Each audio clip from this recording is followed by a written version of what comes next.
Ça faisait très longtemps que je cherchais un portefeuille pour remplacer mon Jol. Non pas que le Jol soit pas à la hauteur ou qu'il soit pas bon, mais je cherchais à le remplacer pour la vie de tous les jours. Parce que je trouve que le Jol est extrêmement gros. Mais on va revenir à ça juste après. La vidéo, elle est bien sûr consacrée au Virtuoso Wallet de Secret Tannery et de Gérard Kearney. Kearney, je sais pas s'il passe dans cette vidéo, enfin sur cette vidéo, qui nous le disent. En tout cas, j'ai découvert ce portefeuille-là il y a peut-être 3 mois, et ça fait à peu près 3 mois que je l'ai. La raison pour laquelle je n'ai pas fait de vidéo avant sur ce produit-là, c'est que j'ai voulu le tester vraiment dans la vie de tous les jours et me dire que le jour où je vous ferai une vidéo dessus, j'aurai vraiment du recul vis-à-vis de ce portefeuille. Donc comme je le disais, la volonté première, c'était de faire en sorte que dans la vie de tous les jours, je puisse avoir mon portefeuille. Non pas pour remplacer mon Jol en prestation, parce que ça reste toujours mon portefeuille, et je vous expliquerai pourquoi juste après, mais dans la vie de tous les jours, me trimballer avec une valise dans la poche, c'était juste pas possible.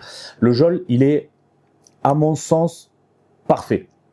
Je ne vois pas d'autres portefeuilles comparables à celui-là. Je sais qu'il y en a plein qui sont sortis, notamment ceux de Patrick Kuhn et compagnie, qui sont aux alentours du même prix, peut-être même un petit peu plus cher. Mais moi, à mon sens, et d'ailleurs c'est pas pour rien que la majorité des magiciens utilisent ce portefeuille-là en prestation et même dans la vie de tous les jours, c'est que, en fait, on n'a pas grand-chose à lui reprocher, si ce n'est la taille.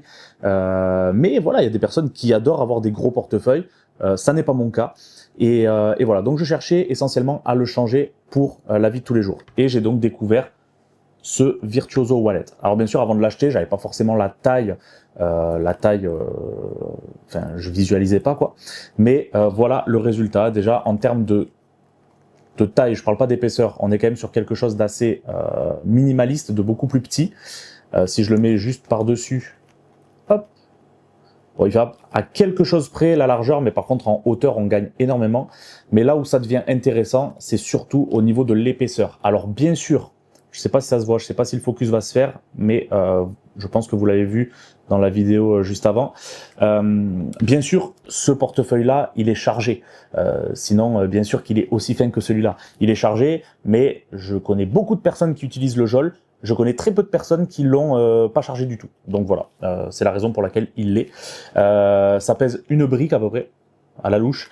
Et voilà, en fait moi à l'intérieur j'ai beaucoup de choses pour mes prestations. Alors pas que, puisque je l'utilisais aussi dans la vie de tous les jours jusqu'à il y a 3 mois. Mais voilà, j'ai mon Abra, j'ai une routine de Benoît Campana, j'ai mon Extreme Burn, une routine de petits paquets, mes loops, éruptions, des tickets de caisse. Ça me sert à rien, mais je les ai. Pas mal de cartes de visite aussi pour les donner, mes cartes bancaires bien sûr. À l'intérieur, j'ai des pièces que j'utilise notamment avec Virtuose. Donc voilà, il est chargé, mais il a besoin d'être chargé parce que j'ai besoin d'avoir accès facilement à toutes mes affaires. Quand je suis en prestation, j'ouvre la poche et je le sors.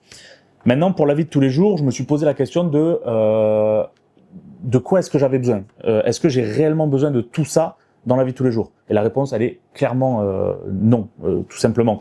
Parce que je cherche à avoir quoi? Je cherche à avoir mes cartes bancaires, quelques billets, quelques cartes de visite si jamais j'ai besoin d'en donner, éventuellement un tour ou deux, et surtout, le plus important, les fonctionnalités de ce wallet, à savoir la carte au portefeuille, mais également la carte en l'enveloppe. C'est utilisable avec les bonnes allopes que vous avez pour le Jol à la base, et c'est surtout un système à pic. Alors, j'avais trouvé des solutions, je ne sais pas ce qui est décrit dans dans le livre des Monkeys Gold avec Guillaume Botta, mais j'avais trouvé pas mal de versions pour utiliser ce wallet-là avec un pic, enfin utiliser un pic avec ce wallet. Mais celui-ci, il est, en fait, il est fait pour ça. Celui-là n'est pas fait pour ça. Celui-là, il est fait pour un système à pic et une carte à l'enveloppe. Et en fait, c'est exactement ce dont j'avais besoin au quotidien. Si je sors avec des potes, si je vais boire un verre, si je vais avec de la famille et que j'ai besoin de faire une routine, en fait, j'ai tout à portée de main et j'ai pas à avoir à aller chercher autre chose. Donc voilà, c'est les 2 raisons qui m'ont décidé à le prendre. Maintenant, si on regarde ce que j'ai à l'intérieur, je peux pas vous montrer toutes les parties puisque je crois pas qu'elles soient montrées dans la vidéo du trailer. Donc voilà, quand vous l'ouvrez, vous avez accès à ça ici, où j'ai mes cartes bancaires une carte de visite ici. Ici, normalement, je mets la routine de Benoît Campana parce que je l'ai toujours sur moi aussi. Là, je l'ai mise ici pour vous montrer et pour le charger un petit peu plus, mais c'est pas une carte qui change la donne. Ici, j'ai quelques billets et mon permis de conduire et ma carte d'identité. D'ailleurs, si vous faites partie de cette génération qui n'a pas les tout petits permis et les toutes petites cartes d'identité comme moi, enfin moi j'ai pas les nouveaux, je veux dire, ça rentre parfaitement. C'est-à-dire que là j'ai mon grand permis et ma grande carte d'identité et ça se ferme parfaitement. Et ensuite dans la partie que je ne vous montre pas là et qui est en fait le système à pic, j'ai d'autres choses et j'ai des tours ici à l'intérieur. Voilà, donc en fait ça me permet également, lorsque je sors mon portefeuille, d'avoir cet aspect très naturel de j'ai mon portefeuille ici sur la table, je l'ouvre, c'est un portefeuille quoi, c'est un portefeuille. Là c'est vrai que ça, si je me le trimballe tous les jours et que dans un bar je fais un tour, j'ouvre ça, c'est pas très naturel quoi. Il y a des cartes de partout. Alors certes, je suis magicien, mais ça fait un petit peu usine à truc quoi. Donc point très important, je trouve que c'est hyper agréable de pouvoir montrer un portefeuille nonchalamment et tout à fait normal à votre spectateur. Et voilà. En fait, j'ai pas grand chose à dire sur ce wallet là, si ce n'est que je sais qu'il y a beaucoup de personnes, et j'en fais partie, qui ont cherché pendant des années le portefeuille parfait. Il n'existe pas. On s'en rapproche pas mal avec celui-là. Mais voilà, c'est la taille qui pose problème. Dans une poche de jean, ça prend de la place. Posé sur une table, ça prend de la place. Si vous avez votre téléphone par-dessus, c'est vraiment volumineux. Et là, en fait, c'est très minimaliste, quoi. Et ça m'a plu. Donc, voilà, si vous êtes à la recherche d'un portefeuille, alors, bien sûr, si vous voulez quelque chose avec énormément de fonctionnalités, tournez-vous sur des portefeuilles de Sylvain et Maxime chez Marchand de Trucs. Vous aurez énormément de choix. Regardez les deux portefeuilles, je crois qu'il en a sorti deux de Henri Beaumont. Regardez tout ce qui se fait en fait. Bien sûr, vous allez avoir plein de portefeuilles en fonction de ce que vous allez souhaiter faire.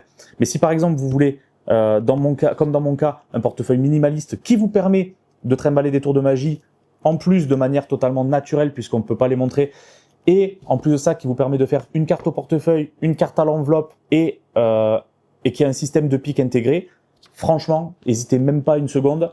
Il est vraiment fait pour vous. Il n'est pas excessivement cher si on le compare à celui-ci. Je pense que d'ailleurs, c'est à peu près le même prix. Il doit être à 140. Celui-ci doit être à 140 aussi ou 145. Voilà, en termes de qualité, il dure depuis 3 mois. J'ai pas une seule marque une griffure ou même le cuir qui travaille. Non, alors que celui-là, bon, celui-là, il a vécu quelques années aussi. Hein.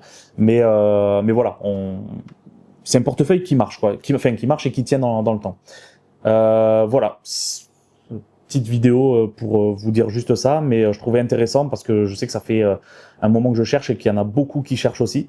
Donc voilà, je voulais partager cette petite pépite parce que c'en est une réellement et elle se rapproche très clairement des possibilités de celui-là sans trop s'en éloigner. Donc voilà, si ça vous intéresse, écoutez, je vous mettrai un petit lien dans la description. C'est le Virtuoso Wallet de Secret Tannery et de Gérard Kearney. On va dire Kearney, je pense que c'est ça. Voilà, je vous souhaite à toutes et à tous un très bon week-end et je vous dis à très vite pour une prochaine vidéo. À bientôt. Ciao, ciao.